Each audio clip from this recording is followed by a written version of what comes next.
Bonjour et bienvenue sur cette chaîne. Je suis Camille, donc de la Yogizine. Je suis à la base professeure de yoga et chef indépendante. Je signe un petit peu mon retour aujourd'hui. On est à l'heure actuelle début mars. Je signe mon retour un peu sur cette plateforme que j'ai un peu délaissée ces derniers mois. Mais cette année là, je sens que j'ai envie de recommencer. J'ai déjà plein d'idées en fait de vidéos.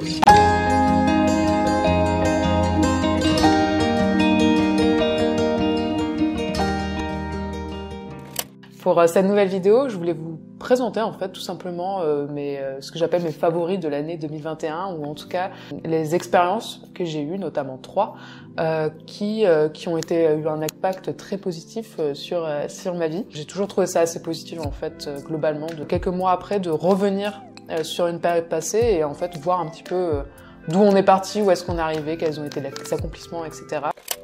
Alors mon premier favori, ma première expérience qualitative de l'année 2021, ça a été l'aménagement de mon van. Donc j'ai acheté un van en fait en février 2021, et je l'ai tout de suite en fait retapé de manière à installer un lit, faire une sorte de cuisine, etc. pour pouvoir en fait bouger dans le cadre de mon métier, enfin de l'activité que je développe, sur laquelle je vais revenir un petit peu plus tard dans cette vidéo. Donc aménager un van, ça a été toute une histoire. Clairement en fait je suis partie de l'idée que je voulais apprendre des compétences en fait en tout ce qui est un petit peu manuel, technique, menuiserie, tout ce genre de choses. Et je voulais vraiment un peu me challenger parce que c'est vraiment quelque chose que je connaissais pas du tout. J'ai jamais eu une éducation en fait où j'utilisais mes mains de cette manière-là pour construire des choses, même pour installer une prise, ce genre de choses. Donc ça a été une sacrée aventure. Vraiment, je vais pas vous cacher que ça a été assez compliqué parce que c'est très lent. Ouais, c'est ça. C'est long et lent de faire un tel aménagement parce que les murs, les parois d'un van, c'est pas droit, c'est pas comme un mur dans une vraie maison. Donc il y a rien qui est droit, il y a tout qui doit être vraiment personnalisé. Il faut vraiment se casser la tête en fait pour pouvoir imbriquer certaines choses l'une dans l'autre. Donc c'était vraiment un travail de patience en fait que j'avais vraiment sous-estimé. C'est toujours pareil en fait, ça renvoie beaucoup et toutes les expériences peut-être que j'ai eues cette année-là comme ça renvoie beaucoup entre la vision fantasmée qu'on a de la chose et en fait le résultat, ou en tout cas la réalité, qui peut complètement différer. Mon expérience de la vie en van, elle s'arrête à des road trips, des longs voyages où je vais dormir dedans, etc. Mais je n'ai pas vécu à proprement parler. Et je pense que ces petites expériences mises bout à bout, elles me montrent que c'est pas du tout quelque chose que je voudrais. Clairement, je pense que c'est quelque chose vraiment qu'on sous-estime encore une fois, d'être en van tout le temps. On se rend compte de la limite de nos ressources. C'est ça qui a été hyper intéressant et dont je voulais parler. C'est cette limitation des ressources qu'on n'a pas, qu'on ressent pas autant quand on vit entre comme ça 4 murs avec l'électricité, l'eau en continu, etc. Là non, on a une batterie qui s'épuise plus vite, qui s'épuise en tout cas. L'eau de la même manière, ça s'épuise. L'essence, ça s'épuise. Donc ça, c'est bête à dire, mais ça a vraiment été un peu. Je me suis rendu compte d'un coup qu'en fait, il y a toute l'énergie qui est autour de nous. L'énergie et les ressources autour de nous, elles sont vraiment limitées. Je pense que je pourrais faire une vidéo entière en fait sur le sujet, sur la vie en van et tout ce que j'ai pu apprendre. Ça m'a ouvert les yeux sur beaucoup de choses, sur la responsabilité de manière générale en fait de notre impact au quotidien et l'utilisation donc des ressources aussi.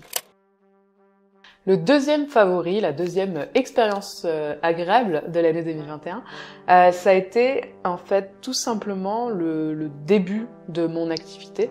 Donc comme je vous présentais au début de cette vidéo, donc je suis professeure de yoga et chef indépendante, mais pour l'instant, le gros de mon activité, ça a été de faire ces prestations. Donc je dis que je suis chef indépendante parce qu'en fait, je fais des prestations pour des stages, des retraites de yoga ou d'autres disciplines un peu du milieu du monde du bien-être. Et l'année 2021, ça a été un peu la consécration, en tout cas la concrétisation de ce projet d'activité qui était né l'année d'avant.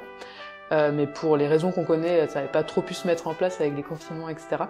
Et du coup, 2021, ça a été le début ça a été le lancement. J'ai commencé à pouvoir faire mes prestations. Et honnêtement, je vais pas vous cacher que c'est, même encore maintenant sûrement, c'est un très gros accomplissement pour moi, je pense, puisque ça a c'était le début, enfin ça a signé un peu le début de mon autonomie, dans le sens où je vais dépendre de beaucoup moins d'aide, enfin j'ai quasiment plus aucune aide de l'État, et donc tout l'argent que je gagne maintenant, c'est mon argent durement gagné.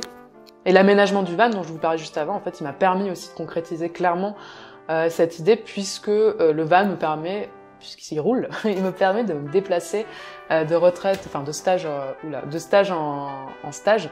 Et les deux projets, en fait, enfin donc ce démarrage d'activité, cet aménagement du van, ils se rejoignent aussi sur le fait que ça m'a forcé en fait à apprendre plein de choses en assez peu de temps, et aussi un apprentissage qui est vraiment différent que de ce dont on peut faire l'expérience en fait à l'école, puisque là on va vraiment apprendre que les choses dont on a besoin.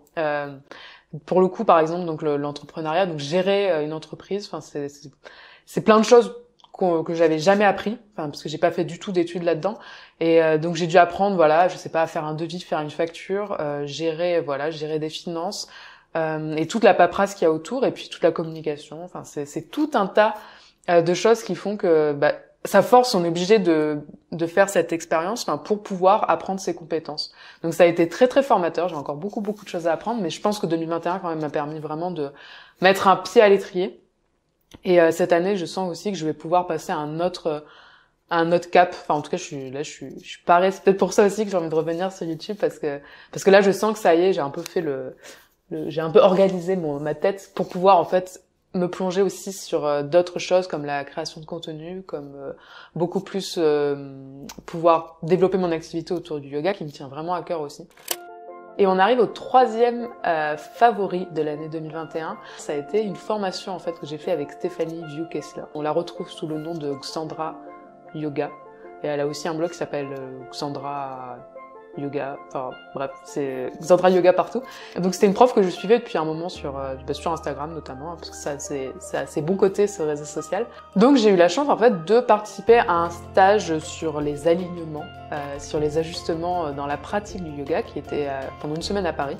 Et ça a été un peu le début d'une reconquête de ma curiosité, si je puis dire, dans le sens où c'était la première formation, le premier stage que je refaisais depuis très longtemps, depuis mon premier diplôme en fait, et je regrette un petit peu de pas avoir fait d'autres choses entre temps, mais en tout cas j'ai travaillé, j'ai fait plein d'autres choses, du coup des fois on peut pas penser à tout, mais ça a été le début voilà d'un renouveau où je me suis dit que j'allais me reformer, en tout cas faire plein de stages, etc.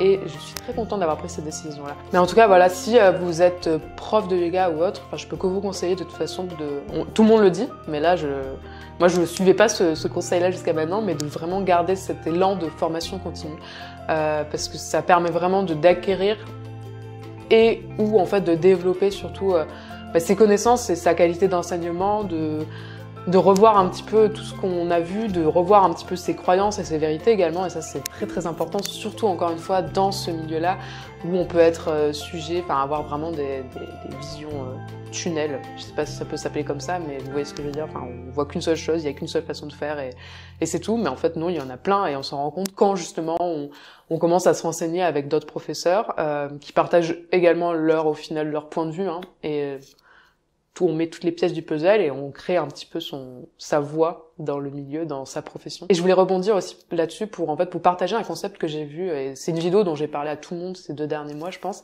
à une vidéo de Dirty Biology sur l'élasticité du temps et la relativité du temps, et qui nous rappelle en fait que le cerveau perçoit le temps d'une certaine manière, et quand on fait des choses nouvelles, le temps s'allonge. Alors du coup, moi j'ai décidé de vivre 500 ans à peu près, rester en fait, cultiver cette curiosité et cultiver cette envie d'apprendre en fait, de repousser un petit peu tout le temps les barrières de notre savoir et de remettre aussi certaines choses en cause. Et bien peut-être que ça va nous faire vivre un petit peu plus longtemps, ou en tout cas l'expérience de la vie sera un peu plus longue. Je vous invite vraiment à voir cette vidéo. Voilà, encore une fois, je la conseille à tout le monde parce qu'elle est assez poignante et assez motivante en fait. Je pense qu'elle peut être prise dans 2 sens, motivante ou un peu déprimante. Moi, je l'ai trouvée motivante. Voilà ces 3 expériences dont je voulais vous parler pour cette première nouvelle vidéo, et pas la dernière sur cette chaîne. Je vais aussi reprendre les manettes un petit peu de la newsletter qui part une fois par semaine. Et dans la newsletter, c'est beaucoup plus orienté en fait sur l'histoire et la philosophie. En tout cas, c'est l'orientation que je vais lui donner cette année. Donc n'hésitez pas à souscrire, à vous abonner à la newsletter également si vous voulez apprendre un petit peu plus sur les origines de la pratique et peut-être développer un esprit un peu plus critique en fait sur ce qu'on peut voir. Si vous voulez me rejoindre sur Instagram, c'est juste ici. Je vous retrouve tous les mercredis à partir de maintenant. N'hésitez pas à vous abonner à cette chaîne pour ne pas manquer la suite. Merci d'avoir regardé en tout cas jusqu'au bout. J'espère que ça vous aura été utile ou divertissant de quelque manière.